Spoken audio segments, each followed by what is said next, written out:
그러면 우리가 중장기 투자 과연 알고 하나? 우량주라고 그냥 무조건 사면 되나? 사람들이 의외로 잘 몰라서 중장기 투자하는 경우가 많았습니다.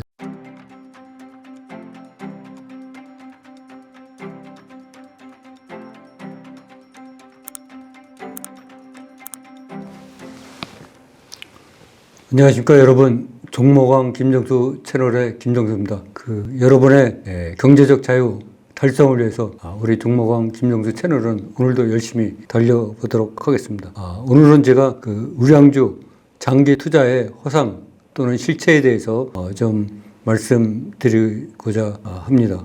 일단 우리가 모두가 존경하는 워런 버핏 계시죠? 평생 누적 수익률이 19%에 이르고 56세 이후 자기 재산의 90% 이상을 축적해서 그야말로 복리의 마법을 실제로 구현한 지구상의 유일한 사람이 아닐까 이렇게 생각을 합니다. 워런 버핏은 본인의 행운의 첫 번째 요인으로서는 첫 번째 이유로는 어렸을 때 자기가 복리의 마법을 깨달은 것이라고 그랬습니다. 그리고 두 번째는 미국에서 태어난 것이 자기의 두 번째 행운이다 이렇게 말씀하셨는데, 만약에 워런 버핏이 한국에서 태어났다면 어떻게 되었을까 많은 사람들이 궁금해 했습니다. 그래서 또 이런 것을 해소하고자 어떤 분석가가 또 한국에서 워런 버핏이 태어나서 미국처럼 투자했으면 어떻게 되었을까라고 시뮬레이션까지 해봤습니다.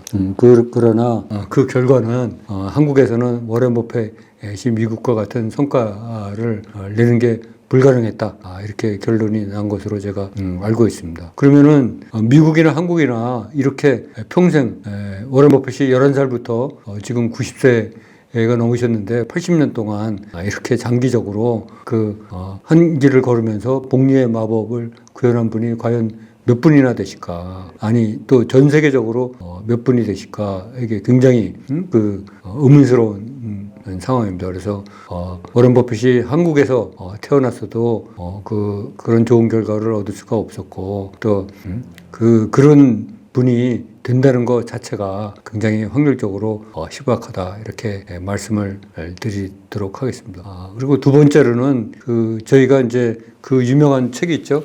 우리가 이 돈의 심리학이라는 이 책이 있는데, 부제가 당신은 왜 부자가 못 되었는가? 여기 서문에 보면은 제가 보겠습니다. 여기 서문에 보면은 노널드 제임스 리드라는 분이 계셨는데, 이분이 미국의 독시가 투자자 자벽보 주유소 직원이었다 이렇게 기술되어 있고, 로널드 리드는 버몬트주 시골에서 태어났다. 가족 중에 처음으로 고등학교를 졸업했다 이렇게 나오고, 이분은 이제 주유소에서 25년간 자동차를 수리를 했고, 제시 페니 백화점에서 17년간 백화점 바닥을 쓸었다고 합니다. 그리고 38세에 방 2개짜리 집을 12,000달러에 사서 죽을 때까지 그곳에 살았으며 50세에 호라비가 되어서는 다시 결혼하지 않았다. 이렇게 기술되어 있습니다. 그리고 어느 친구의 해상에 따르면 리드의 가장 큰 취미는 장작패기였다 이렇게 하고, 그런데 2014년에 이분이 92세 나이로 돌아가셨습니다.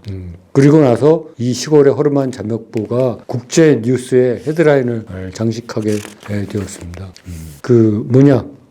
이분이 복권 당첨된 적도 없고, 그리고 유산을 벌려받은 적도 없는데, 순자산이 그야말로 수십 년 동안 자신이 번 돈을 조금씩 저축해서 그 돈을 우량 주식에 투자했는데, 그리고 수십 년 동안 기다려가지고 쥐꼬리만한 저축이 복리로 불어나서 무려 800만 달러가 넘는 돈이 됐다. 우리 돈으로 따지면은 무려 100억에 이르는 돈이 이 사람이 죽을 때 남긴 재산이었습니다. 그야말로 젊었을 때부터 온갖 허드렛 일은 다 하고 그랬지만 돌아가실 때는 100억이라는 많은 재산을 남겼습니다.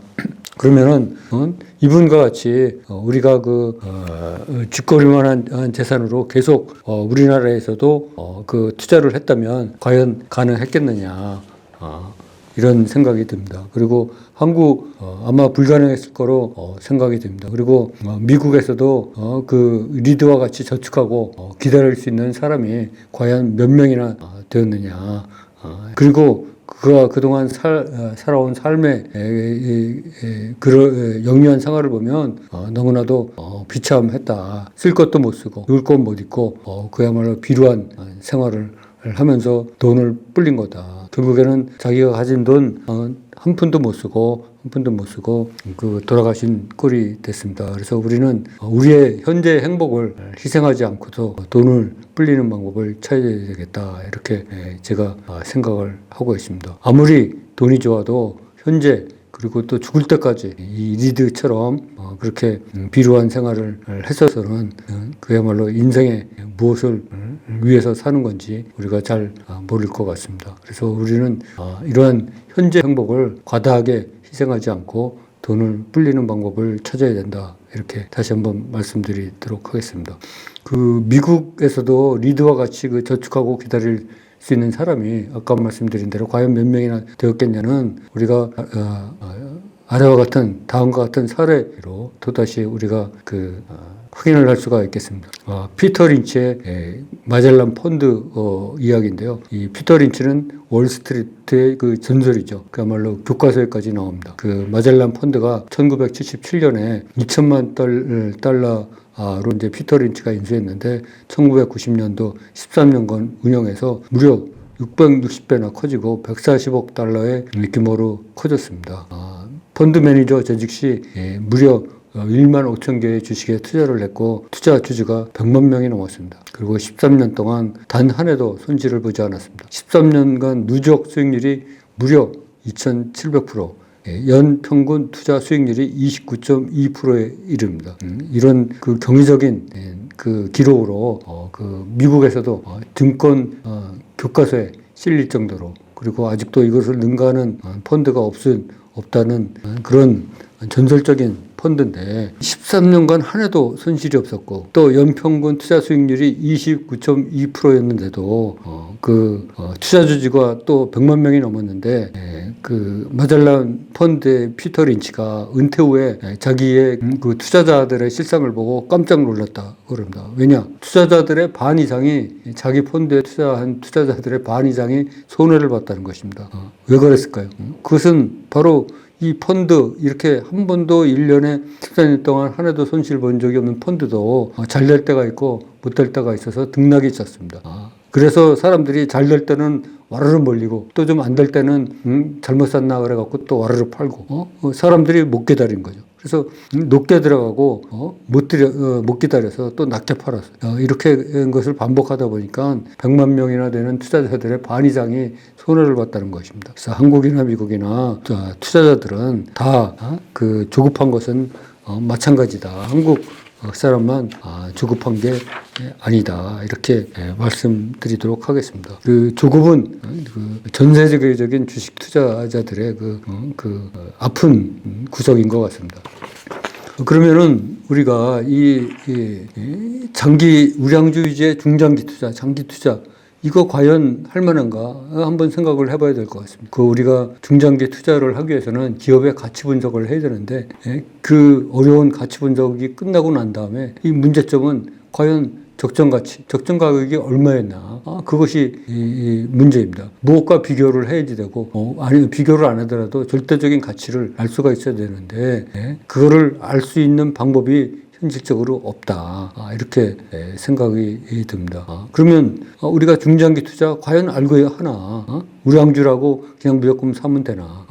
사람들이 의외로 잘 몰라서 중장기 투자하는 경우가 많았습니다. 제가 작년에 책을 쓰고 유튜브 나온 이후로 많은 사람들을 접촉을 해봤는데 이렇게 심층 분석을 하다 보면 결국에는 잘 몰라서 그냥 우량주 사놓고 기다리면 되겠지 하는 막연한 생각에 그냥 막연한 생각에 우리가 그 우량주를 그냥 사고 기다리는 그 중장기 투자를 하고 있지 않나 이렇게 생각을 하고 있습니다. 그러면은 우리가 우량주의 중장기 투자를 하려면 뭘 믿고 사야 되는데 뭘 믿고 사느냐? 먼저 본인이 실력이 있어야 됩니다. 근데 본인이 과연 그렇게 실력이 있느냐? 그 본인이 전문가적인 수준을 넘어서 10년 후, 20년 후에 그 회사의 미래를 알 정도로의 실력을 갖춰야 되는데 과연 그 정도 공부가 돼 있느냐. 또 공부가 되었다고 한들 그것이 맞을 확률이 얼마나 되겠느냐. 우리가 잘 아는 모건 스탠리도 모건 스탠리 세계적인 증권에서도 작년 8월에 그 삼성전자가 빙하기가 왔다. 그래갖고 팔아라. 그러다가 12월 달에 빙하기가 일찍 풀렸다. 빨리 사라. 그렇게 해갖고 이제 다시 8만 원이 넘지 않았습니까? 12월 24일 날 넘었는데 또다시 이 주가가 지금 하락해서 지금 현재 7만 원을 하회하고 있습니다. 이 세계적인 증권 전문가 회사인 이 모건 스탠리도 불과 몇 달 앞을 내다보지 못하는데 어떻게 우리가 뭘 믿고 중장기 투자를 할 수가 있겠는가. 제가 생각하기에는 미래학자도 미래는 못 맞힌다. 그냥 단지 예측만 하지 확률적으로 그럴 일이 벌어지는 일은 굉장히 낮다. 이렇게 생각이 듭니다. 또한 본인이 과연 내가 1, 20년을 견딜 수가 있겠느냐. 그 워렌 버핏이 말씀하시기를 10년 이상 보유하지 않을 주식은 단 10분도 갖고 있지 말아라 이렇게 말씀을 하셨는데 과연 10년, 20년을 내가 과연 주식을 들고 갈 수 있겠느냐 그 정도 인내력이 나한테 있느냐 그것도 생각을 해봐야 될 것 같습니다. 그리고 이제 또 가장 큰 문제점은 만약에 그렇게 10년, 20년 들고 갔는데 그때 아니면 그때 아니었으면 이게 아니네? 이게 내가 생각한 대로 안 되네? 아니면 거꾸로 갔네? 이렇게 하면은 그때 그 책임은 누가 질 것이냐. 1, 20년 동안 기다린 거는 누가 책임지고 그때 대형 참사는 어떻게 감당할 것이냐. 이렇게 말씀드리도록 하겠습니다. 우리가 안전하다고 미국 시장으로 많은 소확개미들이 몰려왔죠. 근데 제가 생각하기에는 세상에 위험하지 않은 주식은 하나도 없습니다. 4월 20일 날 넷플릭스가 하루에 무려 36%나 떨어졌습니다. 그리고 올해 63%나 떨어졌습니다.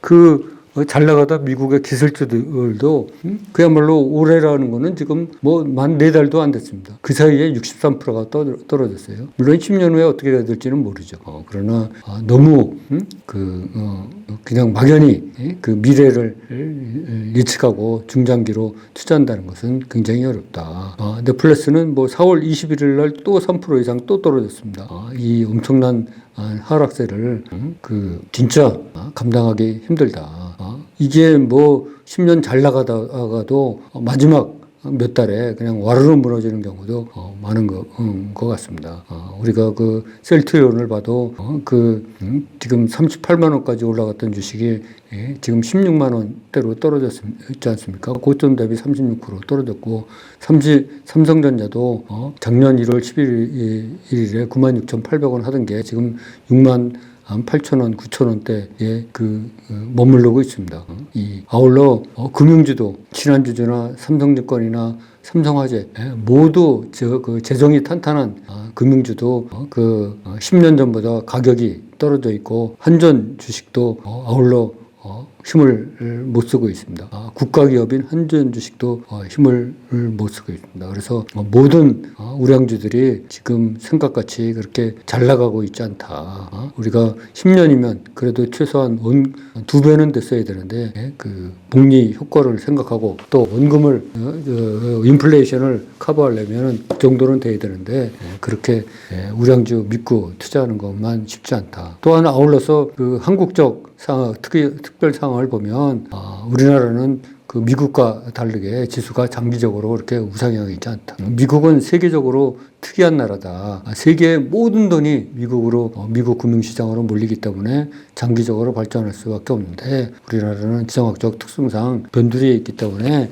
그렇게 장기적으로 우상향한다는 것을 보장할 수가 없다. 또한 우리나라 특별한 지정학적 리스크 때문에 매년 한두 번씩 폭락하는 사태가 옵니다. 몇 년 전만 해도 유럽의 재정위기, 위안화 평가절하, 또 미중 무역전쟁, 한일 경제정쟁, 북한의 핵실험 등등 할 때마다 1년에 한두 번씩 폭락 사태를 겪고 또한 우리나라 시장은 규모가 그렇게 크지 않아서 외국인 기관들의 작업, 공매도, 오리내리, 작업 뭐 이런 것 때문에 제 생각에는 외국인들이 한 10조 정도의 돈을 갖고서 선물 시장도 주물르고 현물 시장도 주물러서 매년 자기네들이 원하는 적정 수준의 이상의 이익을 만들어내고 가고 있지 않나 이렇게 생각이 듭니다. 그래서 이게 이제 박스피로 우리나라 시장이 계속 전락하고 있는 것입니다.